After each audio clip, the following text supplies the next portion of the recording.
بسم الله الرحمن الرحيم. السلام عليكم ورحمة الله وبركاته.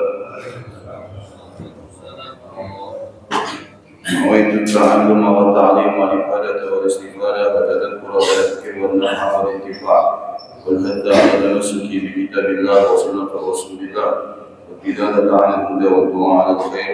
اللهم صل على سيدنا محمد الفاتح لما أغلق والخاتم لما سبق ناصر الحق بالحق الهادي إلى صراطك المستقيم وعلى آله وصحبه حق قدره ومقداره العظيم. سبحانك لا علم لنا إلا ما علمتنا إنك أنت العليم الحكيم. رب اشرح لي صدري ويسر لي أمري واحلل عقدة من لساني يفقهوا قولي. صلى الله على سيدنا محمد وعلى آله وصحبه وسلم. الحمد لله رب العالمين.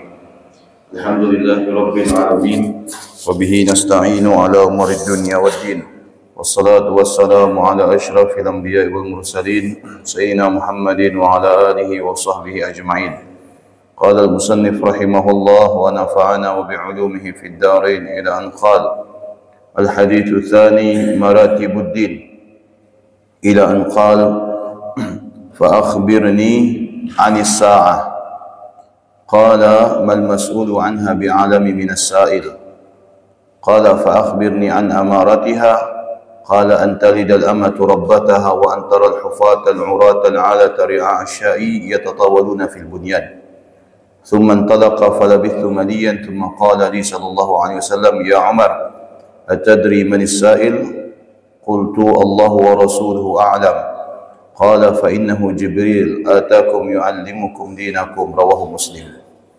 Masih dalam pembahasan hadis yang kedua tentang maratibuddin. Maratibuddin yang artinya adalah tata tertib dalam beragama. Bagaimana dialog Nabi SAW dengan malaikat Jibril dari perkara Islam, iman dan ihsan, menunjukkan tingkatan-tingkatan yang harus digapai oleh setiap hamba. Namun di samping itu ada hal juga yang tidak kalah pentingnya selain daripada Islam, iman dan ihsan. Apa itu? Yaitu mempercayai dengan datangnya hari kiamat. Nah, di sini kalau kita melihat bahwasanya apa yang dibicarakan oleh Jibril dan Nabi kita Muhammad SAW, seakan-akan setelah itu ada hal yang barangkali menurut kita sesuatu yang belum terjadi di zaman tersebut. Kenapa? Ya memang karena beberapa tanda-tandanya belum nampak. Tapi sudah dibahas oleh malaikat Jibril dan Nabi kita Muhammad SAW. Apa alasannya? Alasannya adalah bahwasanya perkara-perkara akhir zaman itu ya pasti terjadi, namun kita tidak mengetahui kapan terjadinya. Yang kedua, perkara-perkara akhir zaman itu sebagai tanda, diberikan isyarat oleh Allah Subhanahu wa taala sebagai tanda bahwasanya hari kiamat itu pasti ada. Yang ketiga, apa yang disabdakan oleh Nabi sallallahu alaihi wasallam tentang tanda-tanda akhir zaman itu adalah merupakan sesuatu yang nyata, walaupun secara teksnya itu tidak sama, tetapi ya itu memiliki makna yang sama. Nanti kita akan bahas. Nah, setelah Nabi SAW ditanya tentang Islam, ditanya tentang iman, ditanya tentang ihsan, ini kok tiba-tiba berubah? Ya, karena perkara Islam, iman dan ihsan ini perkara ubudiyah. Perkara ubudiyah artinya antara kita dengan Allah Subhanahu wa taala. Lalu kenapa Jibril bertanya tentang hari kiamat? Padahal barangkali menurut kita jarak antara zaman Nabi dengan hari kiamat itu sangat terlalu jauh. Sedangkan jarak antara zaman Nabi 14 abad yang lalu dengan kita pun belum muncul tanda-tanda hari kiamat. Kenapa malaikat ini bertanya kepada Nabi SAW? Nah, di situ artinya bukan malaikat menakut-nakuti, bukan malaikat itu mengada-ngada, tetapi apa yang ditanya oleh malaikat itu berkaitan dengan perkara iman. berkaitan dengan perkara iman. Karena pertama, ya, bahwasanya iman yang kelima adalah iman kepada hari akhir. Sedangkan hari akhir itu adalah perkara yang belum terjadi, ya, yang belum terjadi sebagaimana perkara 5 daripada perkara iman. Iman kepada Allah, iman kepada kitabnya, iman kepada malaikat, iman kepada rasul, iman kepada qada dan qadar, itu semua sudah ada. Sudah ada. Sedangkan hari kiamat, hari akhir itu belum ada. Dan ini yang terkadang membuat sebagian umat Islam yang mengaku Islam, mereka tidak mempercayai adanya hari akhir. Adanya hari akhir. Kenapa? Karena menurut logika mereka, ini sudah dibahas oleh Nabi sejak dahulu, tapi sampai sekarang tidak muncul-muncul.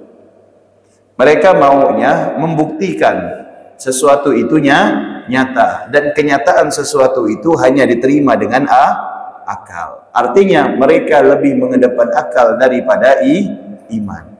Ketika mereka lebih mengedepan akal daripada iman, maka mereka adalah orang-orang yang terlepas daripada busurnya. Artinya mereka sudah melampaui batas. Karena terkadang akal ini bisa saja menyalahkan menyalahkan syariat. Padahal akal harus tunduk di bawah syariat. Akal harus tunduk di bawah syariat. Syariat tidak boleh tunduk di bawah akal. Kalau syariat tunduk di bawah akal, maka masing-masing akan berargumen dengan argumen masing-masing yang akan menyalahi syariat. Jadi akal ini harus tunduk di bawah syariat. Itu yang pertama. Yang kedua, ada sebagian kaum muslimin yang memang mereka itu tidak percaya dengan hal-hal yang gaib. Hari akhir ini adalah termasuk perkara gaib. Kapan hari akhir? Tidak ada yang tahu. Tidak ada yang tahu. Nah, bahkan di sini bagaimana, ya, Nabi SAW ditanya oleh Jibril, fa akhbirni 'anis sa'ah an waqti maji'iha wal murad bil qiyamah wasummi bihal qiyamah wasumiyat sa'atan li'annaha ta'ti an-nas baghtatan fi sa'ah fayamutul khalqu kulluhum fi makanihim bi sayhatin wahidah hatta inna ahadahum yarfa' luqmah ila fihi fala yat'umuha. Nah, di sini menunjukkan bahwasanya hari akhir itu adalah perkara gaib. Kenapa? Karena, ya, perkara gaib ini tidak ada yang mengetahui kecuali Allah. Bahkan Nabi kita Muhammad SAW ditanya tentang hari kiamat sendiri, beliau menjawab tidak mengetahui. Fa akhbirni 'anis sa'ah, kata Jibril, berikan kabar kepadaku tentang hari kiamat. Kenapa dinamakan hari kiamat itu as-sa'ah? Ya, as-sa'ah. Padahal as-sa'ah kalau kita melihat kamus bahasa Arab itu artinya jam. Itu artinya jam. Bisa diartikan jam, bisa diartikan sesaat. Dalam hadis ini bukan dipakai jam, tapi diartikan sesaat. Sesaat. Fa idza jaa ajaluhum la yastakhiruna sa'atan wa la yastaqdimun. Apabila datang keputusan kepada mereka, yaitu kematian, fala yastakhiruna sa'atan, tidak bisa dimajukan sesaat, tidak bisa diundur sesaat, wala yastaqdimun, dan tidak bisa dimajukan sesaat. Nah, di sini kenapa hari kiamat itu dinamakan sa'ah? Sa'ah menurut arti bahasa itu artinya adalah sesaat. Karena kata para ulama, dinamakan sa'ah karena li'annaha ta'tin nas baghtatan fi sa'ah. Karena datangnya itu secara tiba-tiba. Yang kedua, disebabkan karena pada saat itu, ya, semua makhluk Allah tanpa terkecuali mati disebabkan apa? Disebabkan oleh satu sebab, yaitu tiupan sangkakala. Tiupan sangkakala yang pertama kali. hatta inna ahadahum, sehingga pada saat ditiupnya sangkakala, semua yang lagi beraktivitas apapun mereka akan mati.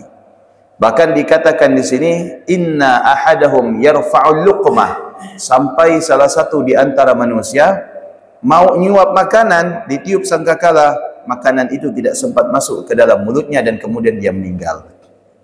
Ini menunjukkan bahwasanya hari kiamat itu datang secara tiba-tiba. Lalu bagaimana proses terjadinya hari kiamat? Ada yang mengetahui? Tidak ada yang mengetahui. Sampai Nabi SAW ditanya, mal mas'ulu anha bi'a'lami minas sa'il. Ini malaikat yang tanya kepada Nabi. Apa tujuannya? Barangkali malaikat mengira Nabi itu tahu. Karena ada orang yang paling terdekat dengan Allah siapa? Nabi. Walaupun malaikat mendapatkan wahyu, melalui wahyu, tempat melalui wahyu, ya, tempat di mana Allah memerintahkan untuk menetapkan segala sesuatu, tapi sungguh begitu, semua malaikat tidak ada yang mengetahui kapan terjadinya hari kiamat. Kapan terjadinya hari kiamat? Tidak ada yang mengetahui. Jangankan Nabi, malaikat juga tidak tahu. Makanya malaikat bertanya kepada Nabi, barangkali Nabi tahu. Tapi apa jawaban Nabi SAW? Mal mas'ulu anha bi'a'lami minas sa'il. Yang ditanya tidak lebih mengetahui daripada yang bertanya. Misalkan bapak bertanya kepada saya, ya, Pak Ustadz, pernah tidak ke Australia? Maka saya bilang, bapak pernah tidak? Tidak pernah. Ya, bapak nanya kepada orang yang tidak pernah ke Australia. Nah, seperti itu. Ya. Atau misalkan Pak Ustadz pernah tidak bawa mobil Ferrari? Bapak pernah tidak? Tidak pernah. Ya, sama juga, sama-sama tidak pernah merasakan. Ya, yang ditanya juga tidak lebih mengetahui daripada yang bertanya. Nah, di sini menunjukkan Rasulullah sebenarnya simpel. Jawabnya apa? Saya tidak tahu. Tapi Rasulullah pakai kalimat yang sangat luar biasa. Mal mas'ulu anha bi'a'lami minas sa'il. Bisa saja Rasulullah menjawab apa? Allahu a'lam. Betul tak? Allahu a'lam. Allah yang mengetahui. Tapi di sini Rasulullah memperkuat bahwasanya Rasulullah benar-benar tidak tahu mengenai perkara hari kiamat kapan terjadi. Rasulullah benar-benar tidak mengetahui perkara hari kiamat kapan terjadi. Nah, kalau saja malaikat yang bertanya kepada Nabi atas ketidaktahuan malaikat barangkali ya, kemudian Nabi menjawab hal yang sama, juga tidak mengetahui sama dengan malaikat, lalu kenapa ada manusia yang mencoba, ya, menebak, kemudian memutuskan, dan kemudian mencoba untuk ya, seperti berspekulasi. Kenapa berani memutuskan hari kiamat itu kapan terjadi? Ini artinya mereka melangkahi apa yang telah ditetapkan oleh Nabi. Nabi saja sebagai orang yang paling dekat dengan Allah tidak mengetahui hari kiamat. Kenapa ada manusia yang mencoba-coba untuk, ya, memutuskan, teka-teki dan yang sebagainya, apapun kalimatnya, yang kemudian menjadikan manusia yang lain itu takut terjadinya hari kiamat. Itu pertama. Yang kedua, kenapa hari kiamat ini tidak dibocorkan? Ayo, kenapa? Karena supaya kita ini fokus terhadap ibadah. Ini andai kata kiamat dibocorkan, kira-kira orang bekerja enggak? Enggak ada yang mau bekerja, makan pun tidak nafsu. Ini kiamat ini bentar lagi nih. Kira-kira apa yang terjadi ini? Ya. Tidak ada yang nafsu. Makanya oleh Allah disembunyikan. Begitu hari kiamat sudah Allah putuskan, malaikat siapa yang meniup sangkakala? Israfil diperintahkan oleh Allah untuk meniup sangkakala, maka semuanya akan mati seketika. Sudah semuanya akan mati. Tidak ada yang ngira kalau pada saat itu hari kiamat. Yang ibadahnya dengan ibadahnya, yang bekerja dengan bekerjaannya, yang hobi dengan hobinya, yang melakukan sesuatu dengan sesuatunya, yang lagi makan tetap pada makanannya. Mereka tidak mengira kalau pada saat itu terjadi hari kiamat. Makanya oleh Allah tidak ada yang dibocor, tidak ada yang dibocorkan. Supaya apa? Supaya manusia tetap pada aktivitasnya.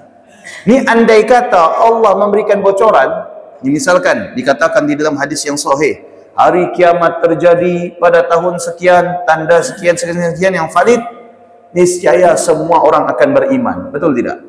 Niscaya semua orang akan menjadi ahli ibadah, sebagaimana Allah memberitahukan kepada hambanya kapan kematian itu datang. Kalau setiap orang diberitahu kapan kematian itu datang, pasti dia akan berubah 100% menjadi orang yang paling ahli ibadah. Karena dia mengetahui bahwasanya sebentar lagi kehidupannya itu akan selesai. Mal mas'ulu an waqtiha maji'iha bi'a'lami minas sa'il. Ay kullana sawa fi 'adami al-ilm bi zamani wa wuqu'iha. Kata ulama menjelaskan hadis ini bahwasanya seakan-akan Nabi itu mengatakan, saya dan anda wahai Jibril sama, tidak memiliki pengetahuan. Tidak memiliki pengetahuan. Kalau misalkan tidak mengetahui, bisa saja sebenarnya tahu tapi disembunyikan. Tapi di sini Nabi SAW benar-benar menyatakan dengan jelas, kita tidak memiliki fi adamil ilmi, tidak memiliki ilmu, tidak memiliki pengetahuan tentang apa?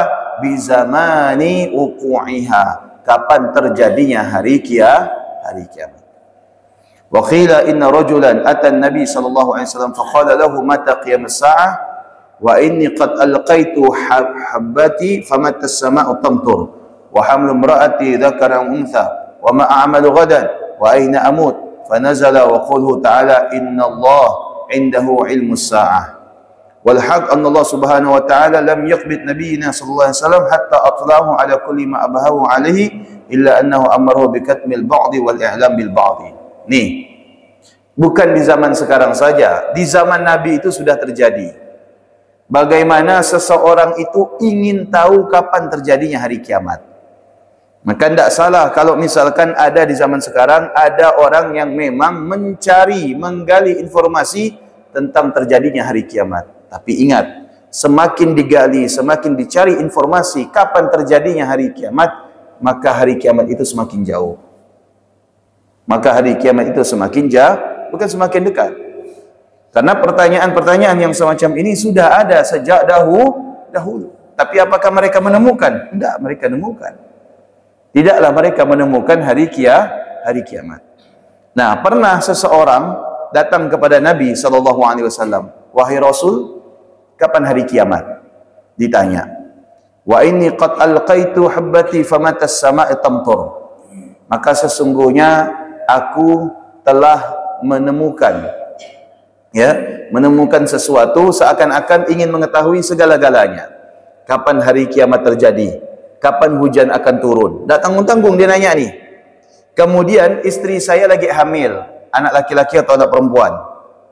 Kemudian kata yang bertanya kepada Nabi ini, kira-kira besok ini saya mau melakukan apa? Kemudian dia tanya lagi apa? Saya mati di mana wahai Nabi? Tanyanya bukan satu, tapi tanyanya bermacam-macam. Dan yang ditanyakan itu bukan perkara yang berkaitan dengan apa namanya keputusan manusia, tapi ini merupakan keputusan Allah Subhanahu wa taala. Apa? Bukan Nabi jawab, tapi turun wahyu yang berbunyi, a'udzubillahi minasyaitonirrajim, innallaha 'indahu 'ilmus sa'ah. Sesungguhnya yang mengetahui perkara-perkara gaib itu adalah Allah Subhanahu wa taala. Bapak meninggal di mana? Itu kan perkara gaib, tidak ada yang mengetahui. Kemudian ibu mengandung anak laki-laki atau perempuan, itu tidak ada yang mengetahui kecuali Allah Subhanahu wa taala. Wa anna Allah Subhanahu wa ta'ala lam yaqbid nabiyina hatta atla'ahu ala kulli ma abhamuhu alayhi illa annahu amarahu bikatmil bu'di wal ilami bil bu'di. Nah, ingat bahwasanya Nabi SAW dan para nabi yang lain sebelum dicabut oleh Allah nyawanya, maka para nabi dan para rasul itu diberitahukan oleh Allah sebagian dan tidak diberitahukan sebagian. Artinya para nabi dan para rasul itu diberitahukan oleh Allah sebagian ilmu. Maka sebagian ilmu itu telah disampaikan kepada kita. Adapun sebagian lagi yang berkaitan dengan akhir zaman atau hari kiamat, maka di situ oleh Allah Subhanahu wa taala tidak diberitahukan, ya, supaya apa? Supaya menjaga bahwasanya apa yang menjadi hak Allah Subhanahu wa taala hanya Allah Subhanahu wa taala yang memutuskan. Qala ayyurujulu fa akhbirni an amaratiha. Jadi ingat, kalau misalkan ada yang bercerita kiamat terjadi sebentar lagi, itu semuanya tidak benar. Tidak ada yang mengetahui hari kiamat kecuali Allah. Sebentar lagi kapan kira-kira Pak? Sebentar lagi Pak Ustadz. Ya, kapan kira-kira sebentar lagi? Karena sebentar itu bagian daripada waktu. Sementara Bapak tidak bisa menentukan waktunya. Berarti itu tidak benar. Nah, zaman sekarang ini mohon maaf, banyak orang yang bukan ahlinya mengaku ahlinya. Ya, ada sebagian memang orang-orang yang menjual cerita akhir zaman. Menjual cerita akhir zaman. Cerita-cerita akhir zaman yang mengerikan itu disampaikan. Disampaikan. Supaya apa? Supaya kita semakin penasaran. Padahal yang disampaikan itu belum tentu benar.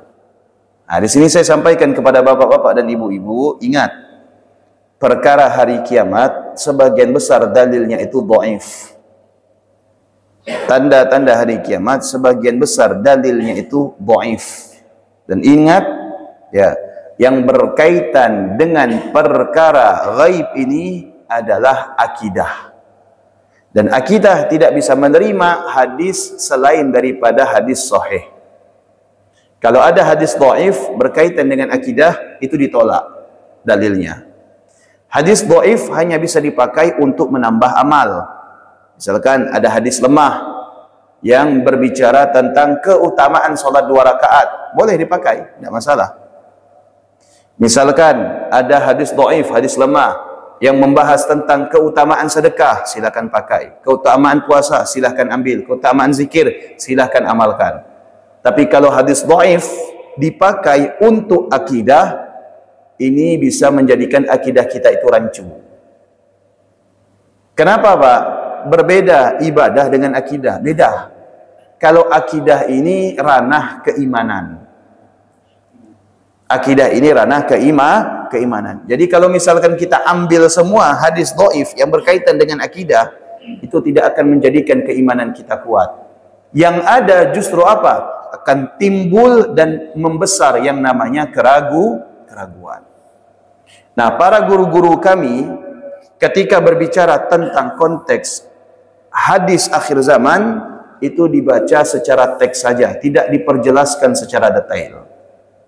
Kenapa? Bukan guru kami tidak mengetahui, tahu, tetapi terkadang kita belum siap menerima. Kita belum siap menerima. Lah salatnya saja masih salat setengah-setengah, lalu fokus kepada akhir zaman, apa yang mau kita harapkan? Ya, kita satu sisi percaya dengan akhir zaman, tapi jangan terlalu dalam.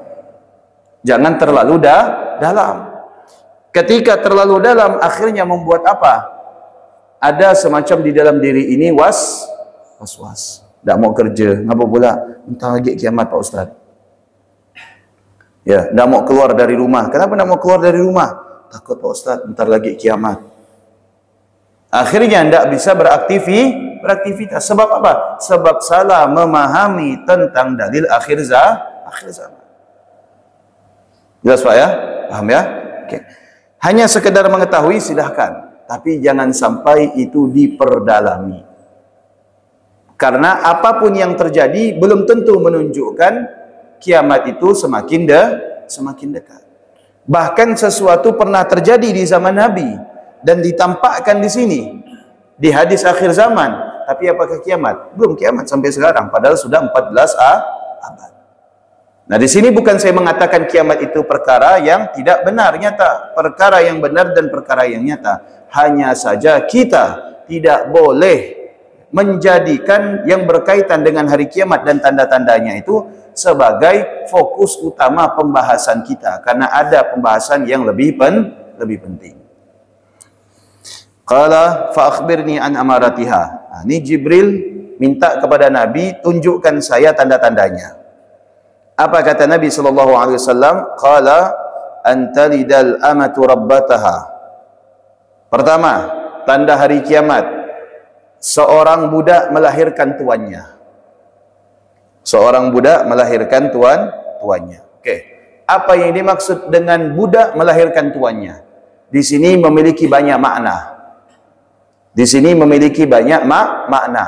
Ini hanya sebagai kata majaz saja. Majaz, bukan nyata. Seorang budak melahirkan tuannya hanya sebagai majaz. Nah, di sini majaz di sini memiliki tafsir.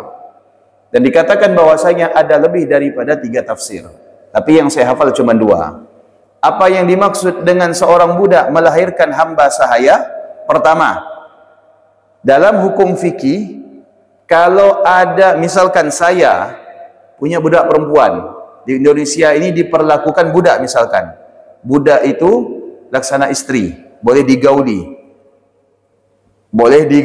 digauli, halal budak itu, budak perempuan, ya, tanpa nikah, karena memang hukumnya demikian, statusnya budak, bukan budak-budak Pontianak, ya, budak. Sudah, saya gauli, saya punya budak perempuan, hamil, punya anak, maka status anak itu adalah tuan, bukan budak. Paham tak kira? Statusnya tuan. Ini yang dimaksud budak melahirkan tuannya. Jelas ya? Budak melahirkan tuannya. Ini statusnya. Sang anak mengikuti status saya, bukan mengikuti status budak. Ibunya sebagai budak, tapi mengikuti status ayahnya sebagai tuan.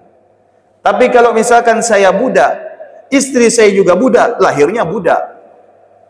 Kenapa? Karena lahir dari status 2 orang tua yang merupakan status budak. Budak masih ada tidak zaman sekarang? Masih ada, Pak. Apa kalau pergi ke negara Afrika, daerah Shinqit, itu masih ada jual beli budak, masih ada. Dan di dalam fikih, ya, di dalam fikih ada bab membahas tentang budak. Bagaimana transaksi budak, kemudian yang kedua kriteria seorang budak, kemudian yang ketiga bagaimana memerdekakan budak, yang keempat bagaimana budak itu merdeka dengan sendirinya. Itu semua dibahas di fikih, itu ada. Sudah? Ini tafsiran pertama. Tafsiran pertama seperti ini.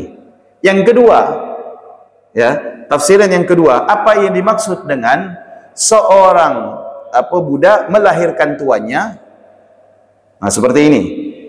Seorang budak, saya punya budak, saya gauli. Begitu saya gauli, saya punya anak. Sudah? Kemudian budak perempuan tadi saya jual kepada bapak. Apa mau beli budak saya enggak? Boleh Pak Ustaz, berapa harganya? 1 juta. Sudah, saya beli. Anak ini kemudian besar, mendapati ibunya masih status budak, dibeli oleh anaknya. Ibunya dibeli oleh anaknya. Boleh enggak? Boleh. Karena anaknya merupakan statusnya merupakan seorang tuan, bukan budak. Dalam bahasa fikih itu sayyid namanya. Tuan. Di situ maknanya seorang budak melahirkan tuan, yang menjadi tuannya ini siapa? Anaknya sendiri. Betul enggak? Yang menjadi tuannya adalah anaknya sendiri. Yang membeli ibunya adalah anaknya sendiri. Maaf, ini bukan masalah pornografi, bukan. Tapi ini menjelaskan tentang status budak.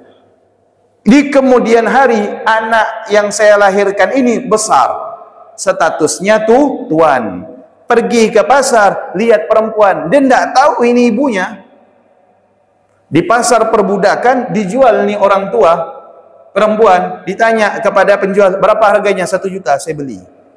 Otomatis si ibu yang melahirkan anak ini menjadi budak daripada tuan, padahal tuannya itu adalah anaknya. Dan ini sudah bergerilya di suatu daerah, bahkan sudah ada sejak zaman Nabi kita Muhammad sallallahu alaihi wasallam. Yang ketiga, ini lebih dekat kepada kepada teks. Yang ketiga, seorang ibu melahirkan tuannya adalah seorang ibu yang melahirkan anaknya dan kemudian anaknya memerintahkan ibu laksana pembantunya. Nah, kata Imam Nawawi, di antara ketiga ini mana yang lebih dekat? Di antara ketiga ini yang lebih dekat yang ketiga tadi. Seorang ibu melahirkan tuannya, artinya apa? Anaknya ini akan menjadikan orang tuanya sebagai pembantu. Terjadi enggak? Sejak kapan terjadi? Sekarang apa sudah ada sejak dahulu? Sudah ada sejak dahulu. Di zaman Nabi sudah ada. Seorang ayah melaporkan kepada Nabi tentang perilaku anaknya. Kiamat enggak kira-kira? Belum. Belum. Nah, kalau misalkan yang semacam ini kita lemparkan kepada orang-orang yang maaf, yang barangkali dasarnya itu masih rendah, mereka itu bukan yakin dengan hari kiamat, tapi ragu. Ini tandanya sudah ada zaman Nabi, tapi kok tidak terjadi hari kiamat sampai sekarang? Dan semua tanda yang saya sebutkan tadi sudah terjadi belum di zaman Nabi? Sudah. Pada akhirnya kiamat tidak? Belum kiamat. Nah, artinya tanda kiamat itu ada. Apakah semakin dekat? Belum tahu. Tidak ada yang mengetahui semakin dekat atau memang benar-benar kita ini dekat dengan hari kiamat kecuali Allah Subhanahu wa taala. Tapi kita punya tugas menjaga akidah kita, menjaga rumah tangga kita, menjaga keluarga kita agar terhindar daripada fitnah akhir zaman. Kira-kira jelas, Pak? Paham ya? Itu tanda pertama. Ya. Nah, di zaman Nabi sudah terjadi tanda ini. Di zaman sahabat juga terjadi tanda ini. Sampai di zaman kita juga sudah terjadi. Sampai-sampai saya pernah membaca artikel, ya, mungkin ini merupakan tanda yang dikatakan oleh Nabi. Sampai-sampai saya membaca sebuah artikel, ada anak seorang pejabat, ya, menjadi penghibur pria hidung belang. Ternyata di suatu malam ternyata orang tuanya ini juga suka main perempuan. Di suatu malam Allah ketemukan dia berdua.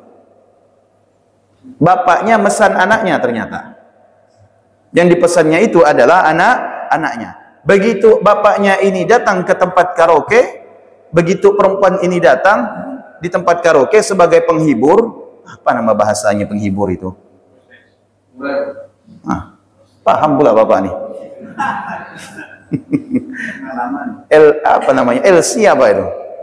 Pokok itulah bahasanya itu singkat. Saya pun tidak paham itu bahasanya. Pokok bahasanya itu wanita penghibur. Apa bang? Lady Scott. Itulah pokoknya. Tak tahulah saya. Yang saya tahu tuh itu kupu-kupu malam. Itu ya bahasa Indonesia saya tahu. Datang ini perempuan, ya, ke ruang karaoke. Ternyata didapati yang memesan itu adalah ayah kandung sendiri. Nah, ini udah terjadi. Ya, ternyata ya, betul dengan apa yang dikatakan oleh Nabi Shallallahu Alaihi Wasallam. Ini bagian daripada tanda-tanda kiamat. Yang barangkali menurut kita tidak mungkinlah ayah sendiri gitu kan anaknya, tidak mungkin. Siapa bilang tidak mungkin? Ini sudah terjadi. Bahkan kejadian di zaman sekarang ini lebih pelik daripada kejadian di zaman Nabi SAW. Ada orang mengatakan, lihat zaman jahiliyah itu adalah zaman yang paling tidak beradab. Siapa bilang? Lebih tidak beradab zaman sekarang daripada zaman jahiliyah. Zaman jahiliyah tidak ada orang tua memperkosa anaknya sendiri. Yang ada orang tua mengubur anaknya yang berjenis kelamin perempuan karena perempuan itu sumber fitnah menurut zaman dahulu sebelum Nabi diutus. Begitu Nabi datang, Nabi hapus dan kemudian mengatakan inna akramakum indallahi atqakum. Yang paling mulia bukan laki-laki dan perempuan. Yang paling mulia adalah siapa yang bertakwa kepada Allah, baik laki-laki maupun perempuan. Tapi di zaman sekarang apa yang terjadi, Pak? Orang tua memperkosa anaknya, orang tua membunuh anaknya, anak membunuh orang tuanya, bahkan ada anak memperkosa orang tuanya. Terjadi tidak di zaman dahulu? Tidak, tapi terjadi di zaman sekarang. Menunjukkan bahwasanya zaman sekarang ini lebih jahiliyah daripada zaman dahulu. Kenapa zaman dahulu dikatakan zaman jahiliyah? Bukan sebabnya karena peredaran narkoba.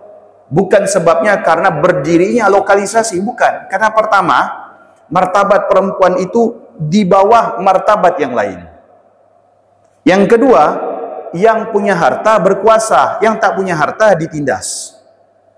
Yang ketiga, ya, kenapa dikatakan zaman dahulu adalah zaman jahiliyah? Karena yang disembah itu tidak bisa memberikan manfaat dan mudarat. Itu saja dikatakan zaman jahiliyah. Tapi zaman sekarang yang disembah Allah, tapi justru perilakunya perilaku jahili.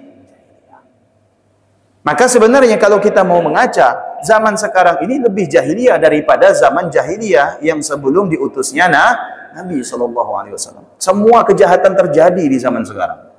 Betul tidak, Pak? Semua kejahatan terjadi. Ya, tapi tidak semua terjadi kejahatan di zaman jahiliyah. Itu tanda yang pertama. Antalidal amatu rabbataha. Wa antaral hufatal urata ri'a asya'i yatatawaluna fil bunyan. Tanda yang kedua, kata Nabi SAW, tanda hari kiamat adalah, yaitu engkau akan melihat seseorang, wa antaral hufata, orang yang tidak memakai pakaian, artinya telanjang dada. Wa antaral hufatal alata, dan tidak memakai alas kaki. Ri'a asya'i yatatawaduna fil bunyan. Ini orang identik dengan pengembala kambing. Orang pengembala kambing di zaman dahulu suka tidak pakai alas kaki, tidak pakai baju. Ya, nah, itu tandanya. Tapi diberitahukan oleh Nabi, orang yang semacam ini di akhir zaman yatatawaluna fil bunyan, berlomba-lomba membanggakan bangunannya. Ini kok kita pikir kok bisa orang tidak pakai baju, tidak pakai alas kaki bisa bangun gedung tinggi? Kan tidak masuk akal kan? Biasanya orang tidak pakai baju, tidak beralas kaki identik dengan orang kumuh, lusuh, pemulung, pengemis dan sebagainya. Tidak mungkin dia bisa bangun tinggi, sedangkan dia untuk punya rumah sendiri saja tidak. Ini majas, kata Nabi Sallallahu Alaihi Wasallam. Majas di dalam sabda Nabi. Maksudnya apa? Di akhir zaman banyak orang kaya mendadak. Di akhir zaman banyak orang kaya mendadak. Dulu tahun 2005 Pak Ustaz, dia kerja tukang parkir. Tak nyangka Pak Ustaz. Sekarang udah beli mobil Ferrari. Ada enggak? Ada di Pontianak orangnya. Ya. Kebetulan teman saya mondok. Teman saya mondok. Jadi bos keraton dia. Ya. Tahun 2005 jadi tukang parkir. Tahun 2008 kerja di ekspedisi. Sekarang sudah beli mobil Ferrari. Ya Allah, saya bilang luar biasa. Kalau Allah merubah takdir. Banyak sekarang orang kaya mendadak. Orang tuanya susah, lahir dalam lingkungan susah. Oleh Allah anaknya diangkat rezekinya jadi orang kaya. Tapi ingat, ini bukan aib. Bukan maksud saya mengatakan demikian adalah aib, bukan aib. Ya, bukan aib, karena Allah berkuasa untuk merubah kehidupan seseorang. Tapi ini menjadi tanda bahwasanya sesuatu yang tidak kita kira. Bayangkan Pak, misalkan nih Pak ya, Bapak punya showroom, kerja showroom. Ya, apa mungkin Bapak bisa membeli mobil Ferrari? Belum tentu. Lihat dulu daripada pasarannya, penjualannya berapa unit. Tapi coba Bapak lihat, orang satu ini 2005 jadi tukang parkir, sekarang bisa membeli mobil Ferrari. Kalau dihitung dia nabung jadi sebagai tukang parkir, kira-kira bisa tidak beli mobil Ferrari? Bisa tidak? Jangankan mobil Ferrari, mobil Innova saja barangkali belum bisa. Betul? Tapi kalau Allah sudah merubah, kalau Allah merubah takdirnya, maka bisa, bukan mustahil. Nah, dan ini sudah terjadi di zaman siapa? Bukan di zaman sekarang, sudah ada di zaman dahulu. Salah satunya Sayyidina Abdullah bin Mubarak. Sayyidina Abdullah bin Mubarak itu adalah orang miskin. Tapi Allah angkat derajatnya karena kejujurannya menjaga kebun kurma milik tuannya. Sayyidina Abdullah bin Mubarak itu secara fisik, Pak, kalau Bapak baca sejarahnya, mungkin Bapak tersenyum sendiri. Orangnya hitam, kecil, bibirnya membleh. Tapi luar biasa, doer. Dinikahkan oleh pemilik kebun, juragannya, dengan anaknya. Karena apa? Karena kejujurannya. Abdullah bin Mubarak disuruh jaga kebun kurma. Datang tuannya, berikan saya kurma. Diambil, kurmanya kecut, dibalikkan. Ambil lagi yang lain, diambil, kecut. Balik lagi, ambil lagi yang lain, kecut. Tuannya kemudian berkata, ente saya suruh jaga kebun kurma bertahun-tahun, sampai sekarang tidak bisa memberikan saya kurma yang terbaik, pasti yang kecut. Apa jawab Sayyidina Abdullah bin Mubarak? Jawab Sayyidina Abdullah bin Mubarak, Tuan nyuruh saya jaga, bukan suruh saya nyicipi. Ya saya jaga, tanpa saya cicipi satupun kurma yang ada. Kecuali Tuan memerintahkan kepada saya, jaga kebun kurma, cicipi mana yang manis, berikan kepada saya. Baru saya cicipi. Melihat kejujuran anak buahnya semacam ini, dinikahkanlah Sayyidina Abdullah bin Mubarak dengan putrinya. Dan kemudian mertuanya bilang apa? Ketika engkau menjadi menantu saya, maka semua kebun yang ada saya berikan kepada engkau. Sampai di zaman itu Sayyidina Abdullah bin Mubarak menjadi seseorang yang menafkahi ulama satu kota. Itu ulama satu kota, nafkahnya ditanggung oleh Sayyidina Abdullah bin Mubarak. Itu drastis, dari budak menjadi seorang kaya raya dermawan. Kalau Allah sudah berkuasa. Terjadi tidak hari kiamat? Belum. Artinya apa? Apa yang ada di dalam teks hadis tentang tanda-tanda hari kiamat, ya, itu tidak semuanya akan terjadi begitu saja.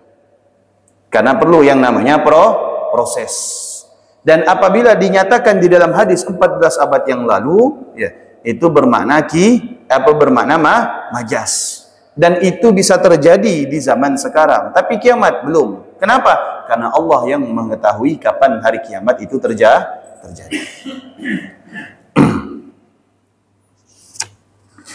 Thumma intalaqa falabithu maliyan qala atadru manis sa'il qala Allahu wa rasuluhu a'lam qala innahu Jibril atakum yu'allimukum dinakum. Sudah tadi dijelaskan oleh Nabi SAW tentang tanda-tanda hari kiamat. Lalu bagaimana dengan kita mempercayai? Mempercayai tapi tidak menjadikan tanda-tanda ini, ya, sebagai sesuatu yang dapat mengkhawatirkan diri kita. Jangan sampai begitu tahu tanda-tanda hari kiamat, akhirnya tidak memiliki nafsu untuk makan, untuk bekerja dan yang sebagainya. Itu pertama. Yang kedua, kita mungkin barangkali pernah mendengar beberapa tahun yang lalu, ya, bahwasanya akan terjadi dukhon, betul tidak? Asap di pertengahan Ramadan, hari Jumat, betul? Mungkin sebab dilemparkan oleh salah seorang ustadz yang ada di Indonesia ini.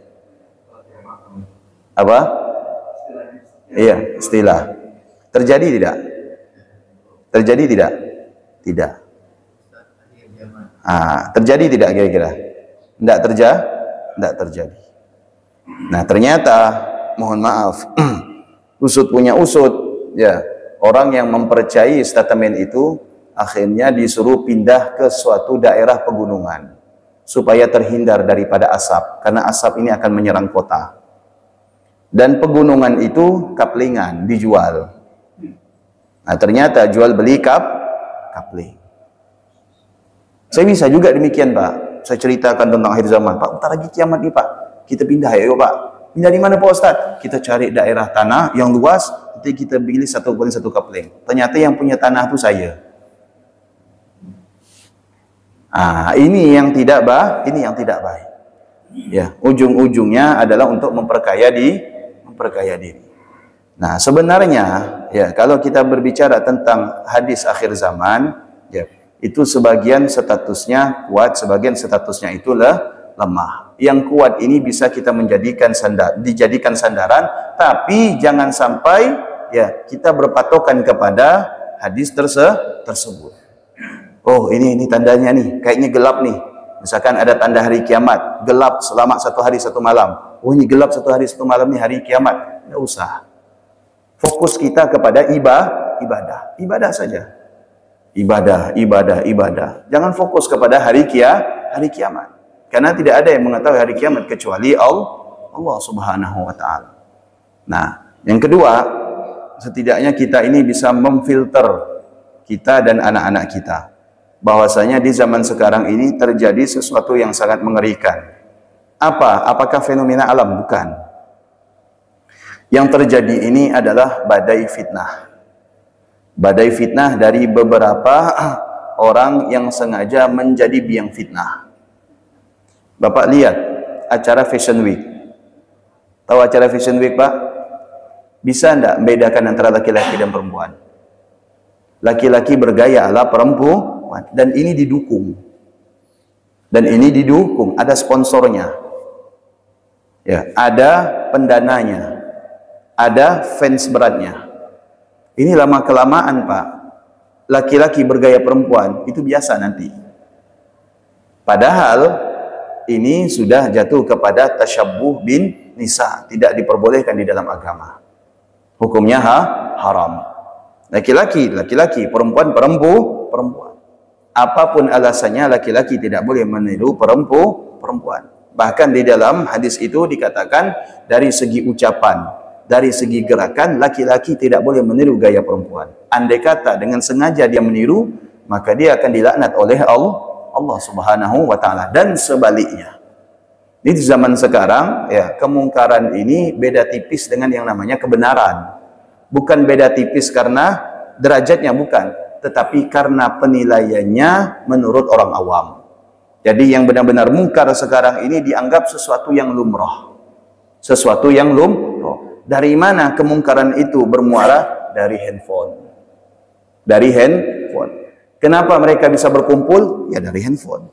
Kenapa mereka bisa dapat seperti itu? Dari handphone. Kenapa mereka bisa berubah gayanya? Dari handphone. Semua dari handphone. Maka kita sebagai orang tua menjadi filter di dalam rumah tangga kita. Agar apa? Agar rumah tangga kita tidak masuk badai fitnah. Utamanya di dalam handphone anak-anak kita. Semoga Allah jaga kita semua dari berbagai macam fitnah dunia dan akhirat. Amin ya rabbal alamin.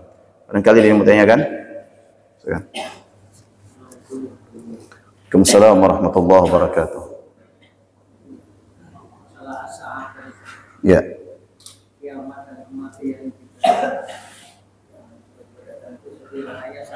Ya.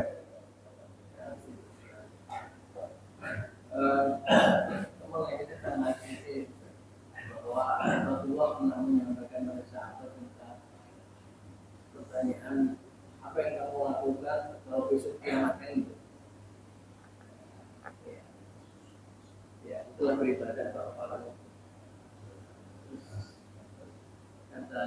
nanti kan ada yang mati di tanganmu, anak-anak.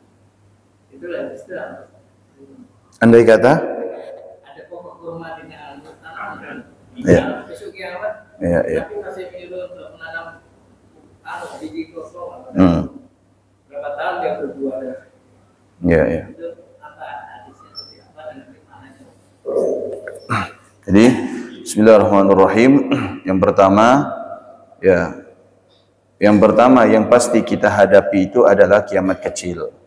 Sebelum menghadapi kiamat besar, maka persiapkan diri ini menghadapi kiamat kecil. Apa itu kiamat kecil? Di antaranya adalah kematian. Ya, yang pasti itu adalah kiamat kecil. Dan kita persiapkan untuk menghadapi yang namanya kematian, dan kematian itu dipersiapkan dengan membawa amal baik. Orang yang mengingat kematian, maka niscaya dia akan menemukan kematian dalam keadaan yang indah. Ya, itu kata Habib Ali Al-Jufri, orang yang mengingat kematian, maka dia akan menemukan kematian dalam keadaan yang indah. Orang yang meremehkan kematian, maka dia akan menemukan kematian dalam keadaan yang tidak indah. Makanya seringkali Nabi SAW memerintahkan kepada kita untuk mengingat yang namanya karena kematian itu adalah sesuatu yang pasti.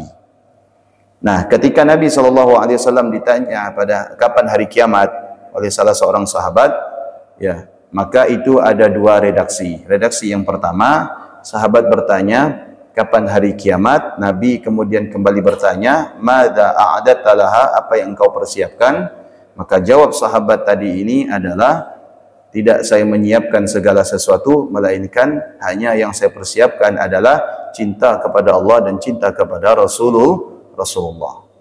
Nah, artinya di sini sahabat menjelaskan bahwasanya modal cintanya kepada Allah dengan melaksanakan perintah Allah. Modal cintanya kepada Nabi dengan melaksanakan sunnah-sunnah Nabi. Merasa cukup untuk menghadapi dengan yang namanya hari kiamat. Maka kemudian Nabi SAW menjawab, yuhsyarul mar'u ma'aman ahab. Seseorang akan dikumpulkan bersama orang-orang yang dia cintai. Yang kedua, Nabi memerintahkan untuk menanam pohon kurma. Artinya menanam pohon kurma ini adalah lambang bahwasanya yang namanya menanam itu adalah baik. Yang di sini menurut kata para ulama sebagian adalah menanam kebaikan. Bukan istilahnya kita mengetahui bahwasanya kita akan mati lalu cuman modal nanam pohon banyak-banyak tapi tidak mau beramal soleh. Artinya menanam di sini adalah simbol menanam kebaikan yang nanti buahnya akan kita tuai di hari akhirat. Karena pahala tidak Allah tampakkan sekarang, tapi pahala itu Allah tampakkan nanti di akhirat. Andai kata Allah tampakkan pahala itu di dunia, niscaya orang semuanya akan berlomba-lomba melakukan amal baik. Makanya pahala itu ditampakkan oleh Allah di akhirat. Sudah ya? Sudah? Waalaikumsalam warahmatullahi wabarakatuh. Kalau Pak Ustadz menceritakan bahwa satu masalah itu ya tidak akan ditampakkan ya. Tapi menurut saya penilaian saya sendiri, Allah itu bisa menampakkan kepada hambanya. Salah satu misalnya contoh dengan doa. Setiap hamba Allah berdoa kepada Allah itu ada yang dikabulkan, ada yang dikabul, dan dari kata dulu tiga itu apa juga termasuk jenis-jenis yang seperti Pak Ustadz cerita. Istilahnya tidak bisa menampakkan ciri-ciri dunia kiamat dalam istilahnya yang dikabulkan oleh Allah, yang tidak kita harapkan dan yang kita harapkan. Assalamualaikum warahmatullahi wabarakatuh. Assalamualaikum warahmatullahi wabarakatuh. Ini maksudnya ditampakkan ini masalah apa nih Pak? Doa kita. Kaitannya dengan hari kiamat. Kaitannya di mana? Misalnya satu mudah-mudahan ini bisa terjadi kita. Misalnya kita kan sakit, waktu kita sakit ini kan ya Allah Sembuhan. janganlah kau berikan sakit yang tidak mampu kasih. Berilah kami kesehatan yang mudah kami melakukan apa yang kau berikan. Jadi pada satu saat dengan tanda-tanda sakit ini kan mungkin akan kematian. Kita memang tidak tahu apa itu. Tapi dengan kematian itu mungkin kita bisa terjadi hal yang nyata. Dan ini pernah terjadi, saya lihat hamba Allah yang pernah berkata begini, tiba-tiba dalam waktu lebih kurang 40 hari orang tersebut langsung meninggal. Saya jadi berpikir apakah dengan doa atau kalimat yang dibicarakan itu ada hubungan dengan realisasi belum ada. Assalamualaikum warahmatullahi wabarakatuh. Kalau kiamat besar itu tetap tidak Allah beritahukan Pak, walaupun melalui doa. Kiamat besar ya. Tapi kalau kiamat kecil ada memang. Yang Bapak tanyakan itu jenis kiamat kecil, bukan kiamat besar. Sakit, meninggal, itu kiamat kebakaran, tenggelam, tabrakan, itu kiamat kecil. Adapun kiamat besar, kita mengacu kepada jawaban Nabi, mal mas'ulu anha bi'alami minas sa'il. Tidak pernah Nabi itu membocorkan terjadinya kiamat besar. Betul kan? Tidak pernah. Yang kedua, saya lupa tadi saya sampaikan, kenapa kita tidak boleh bersandar kepada dalil-dalil tentang akhir zaman? Artinya bukan tidak boleh menjadikan pegangan, boleh, tapi artinya tidak menjadikan fokus. Karena khawatir ketika berbicara tentang akhir zaman yang justru tidak terbukti sebagaimana yang kita ketahui, akhirnya menimbulkan keraguan. Karena itu tadi saya bilang, sebagian besar hadis yang bercerita tentang akhir zaman itu statusnya dhaif. Nah, ketika dhaif ini tidak bisa dipakai untuk menjadi dasar akidah. Nah, orang yang semakin gencar mempelajari ya tanda-tanda akhir zaman itu sebagian terkadang imannya bukan tambah kuat tapi tambah lemah. Kenapa? Karena itu tadi saya bilang, mereka akan mengedepankan akal. Salah satu contohnya seperti seorang ibu melahirkan tuannya. Itu kalau kita runut di zaman Nabi sudah terbukti. Ada seorang budak yang kemudian memiliki ada seorang budak yang kemudian memiliki tuannya, dan tuannya itu adalah merupakan anak kandungnya. Nah, ini sudah terjadi. Andai kata kita berpatokan kepada hadis akhir zaman sampai sekarang tidak terjadi hari kiamat, bukankah bisa menimbulkan keraguan? Ya kan? Akhirnya ujung-ujung berkata yang tidak ada. Sinilah kata para ulama, kita tidak boleh fokus dan bersandar kepada akhir zaman. Boleh kita hanya membaca sekedar saja, tapi tidak boleh menjadikan sandaran. That's why ya. Karena banyak kalimat-kalimat di dalam hadis akhir zaman itu kalimat-kalimat majas, Pak. Tidak bisa kita artikan asap itu udah pasti asap, belum tentu. Tidak bisa kita artikan gelombang itu artinya gelombang air, belum tentu. Nah, sebagaimana tadi, ya itu kan majas, betul kan? Nah, cuma tidak diartikan secara langsung, hanya saja ada beberapa kejadian-kejadian yang terkait dengan apa yang disabdakan oleh Nabi SAW. Silakan, Pak. Assalamualaikum warahmatullahi wabarakatuh.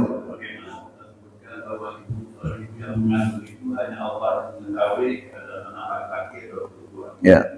Dengan kemajuan zaman teknologi. Ya.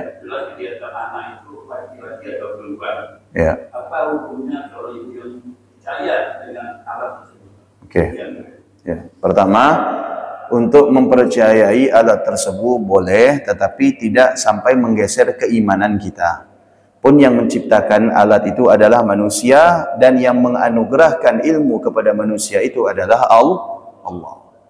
Silakan kita percaya dengan hasil USG, betul? Dengan hasil USG, baik itu adalah 3G maupun 4G, atau 3 dimensi atau 4 dimensi, boleh silahkan. Tapi ingat, tidak sampai menggeser keimanan kita. Kita boleh takjub kepada produknya, dan kita jangan sampai melupakan siapa yang menganugerahkan ilmu terhadap yang menciptakan produk. Nah, ketika kita takjub kepada makhluk, ya justru di balik itu kita harus takjub lagi kepada yang menciptakan makhluk. Karena makhluk ini tidak mungkin ada dengan sendirinya kecuali dengan proses penciptaan. Dan orang tidak mungkin pintar dengan sendirinya kecuali dengan proses belajar dan ilmu. Itu. Wallahu a'lam.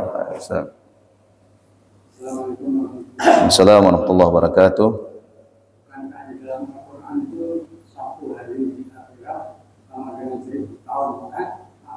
Di dunia.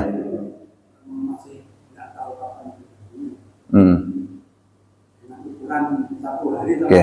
Jadi begini, Pak, yang dimaksud dengan Al-Quran, ya, 1 hari di akhirat sama dengan 1000 tahun di dunia. Artinya adalah bahwasanya akhirat itu tidak memiliki malam. Jadi sepanjang hari itu siang. Lamanya akhirat, ya, 1 hari akhirat itu merupakan 1000 tahun di dunia. Artinya, ya, singkatnya waktu akhirat itu sama dengan di dunia waktu yang sangat panjang. Kenapa waktu itu sangat panjang ketika di akhirat? Karena yang dihisab ini bukan 1 orang, Pak. Tapi yang dihisab ini adalah sejak zaman Nabi Allah Adam sampai hari kiamat. Yang kedua, dikarenakan di akhirat itu tidak terjadi waktu malam hari. Dikarenakan di akhirat itu tidak terjadi waktu malam hari. Nah, andai kata ada malam berarti sebentar. Nah, seperti kita misalkan, Terkadang sering enggak kita ngeluh siang tuh lama? Biasa kan? Lama juga siang nih, apalagi belum puasa. Ya kan? Nah, begitu muncul yang namanya malam hari menunjukkan siang itu sesaat. Pagi, subuh, belum ada matahari. Ya, begitu muncul yang namanya matahari, maka menunjukkan waktu subuh itu sesaat. Makanya di dunia itu apa namanya? Sesaat. Kenapa? Karena ada pergantian waktu. Malam berganti subuh, subuh berganti pagi, pagi berganti siang, siang berganti sore. Sementara di akhirat tidak ada. Di akhirat satu waktu, siang. Matahari nampak, bulan tidak nampak di akhirat. Nah, itu yang menunjukkan waktu yang sangat lama. Paham Pak ya? Wallahu a'lam bissawab. Semoga Allah jaga akidah kita semua dan semoga Allah memberikan keselamatan kepada kita semua di dunia dan di akhirat. Amin ya rabbal alamin. Bismillahirrahmanirrahim. Subhanakallahumma wa bihamdika asyhadu an la ilaha illa anta astaghfiruka wa atubu ilaik. Assalamualaikum warahmatullahi wabarakatuh.